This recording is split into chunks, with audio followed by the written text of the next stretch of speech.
Right. Shekhar Reddy గారు ఉన్నారు, YSR Congress party రాష్ట్ర అధికారి పెద్ద వారితో మాట్లాడదాం. శేఖర్ రెడ్డి గారు, good evening sir. Good evening, నమస్తే అండి బ్రహ్మనాయుడు గారు. సో విజయసాయి రెడ్డి గారి రూపంలో వైఎస్ఆర్ కాంగ్రెస్ పార్టీకి ఒక పెద్ద ప్రమాదం రాబోతా ఉంది. వైకాపాలో కీలకమైనటువంటి సామాజిక వర్గాన్ని సాయి రెడ్డి గారు అట్రాక్ట్ చేయబోతా ఉన్నారు. సో వైఎస్ఆర్సీపీని ఆయన చీల్చబోతా ఉన్నారు నిట్ట నిలువున. వైకాపాలో ఉన్నటువంటి రెడ్డి సామాజిక వర్గం చెందిన పెద్ద పెద్ద నాయకులకి సాయి రెడ్డి గారు వల వేయబోతా ఉన్నారు.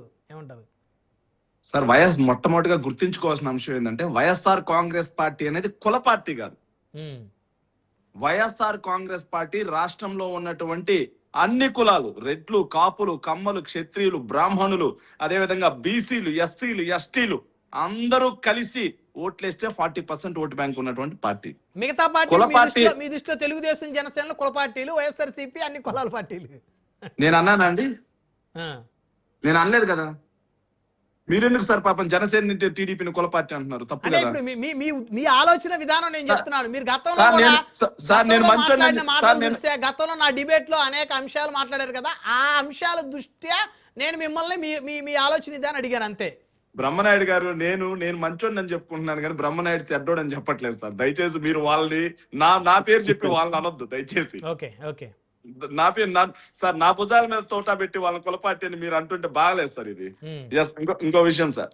సో వైఎస్ఆర్ కాంగ్రెస్ పార్టీ అన్ని కులాలు, అన్ని మతాలు కలిసి ఓట్లేస్తే 40% ఓటు బ్యాంక్ ఉన్న పార్టీ. అన్ని కులాలు, అన్ని మతాలు ఓట్లేస్తే 151 మంది ఎమ్మెల్యేలు గెలిచిన పార్టీ.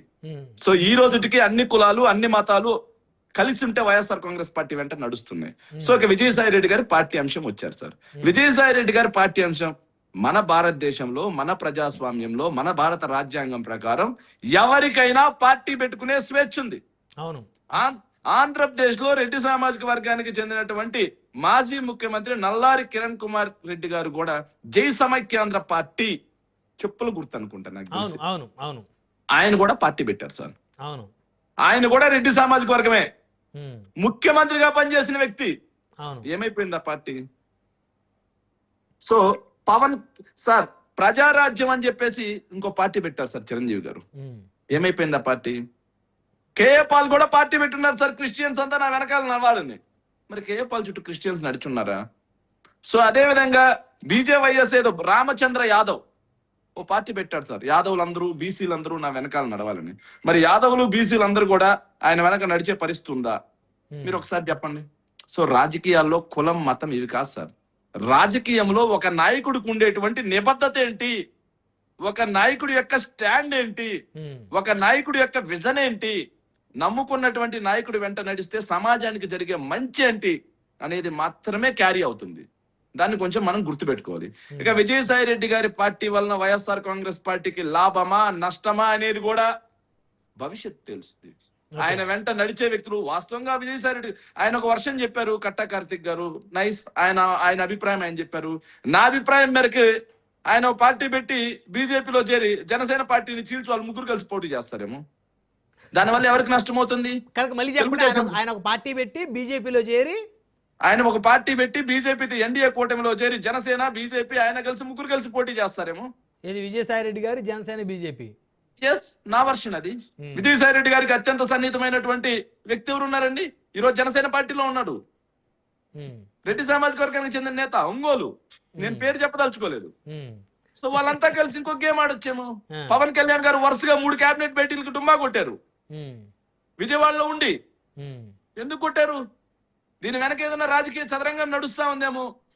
మొన్నటికి మొన్న భోగాపురం సభ వేదికగా కేంద్ర మంత్రి ఒకసారి కాదు సార్, ఒకసారి చేస్తే పొరపాటు 3 సార్లు అన్నారు పవన్ కళ్యాణ్ గారు ముఖ్యమంత్రి, చంద్రబాబు నాయుడు గారు ఉప ముఖ్యమంత్రి అని.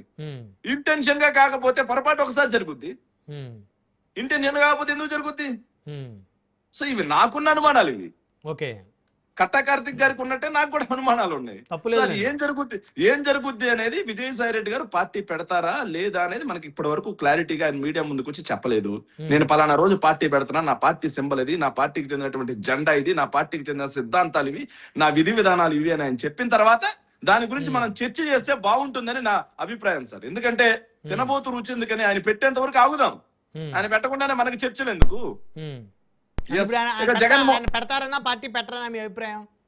సో ఆయన వ్యక్తిగత అభిప్రాయం సార్, నాకేం తెలుసు విజయసాయి రెడ్డి గారు పార్టీ ఆయనకి అంత చరిష్మా లేదంటారా పార్టీ పెట్టిన చరిష్మా?